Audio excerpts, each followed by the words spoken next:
नहमदुहु व नुसल्ली अला रसूलिहिल करीम अम्मा बाद फ़ाउज़ बिल्लाहि मिनश्शैतानिर रजीम बिस्मिल्लाहिर रहमानिर रहीम अस्सलातु वस्सलामु अलैका या रसूलल्लाह व अला आलिका व अस्हाबिका या हबीबल्लाह। अस्सलामु अलैकुम मुअज़्ज़ज़ नाज़रीन व सामीन। उम्मीद करता हूँ कि आप सब अल्लाह के फजलो करम से ठीक होंगे और अल्लाह ताला से दुआ करता हूँ कि अल्लाह ताला आप लोगों को खुशो खुर्रम रखे और आप लोगों की तमाम दिली मुरादें पूरी फरमाए। आज की वीडियो का अनवान है, क्या औरत ख़वातीन को बाद जमात नमाज तरावी पढ़ा सकती है?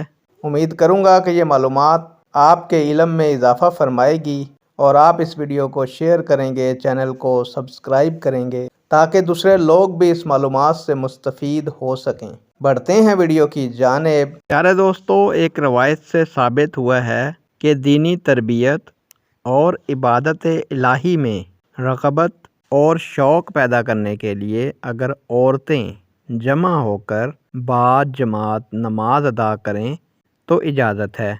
इस सूरत में अमामत कराने वाली खातून सफ़ के दरमियान में खड़ी होगी और ईदैन के मौका पर खुतबा ईद भी पढ़ सकती है, क्योंकि औरतों के सामने खुतबा पढ़ना दुरुस्त है।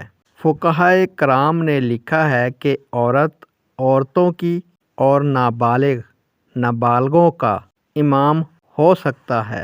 नेक दुआओं के साथ आपसे इजाज़त चाहूँगा। अल्लाह ताला आपका और मेरा हामी और नासिर हो। अल्लाह हाफिज़।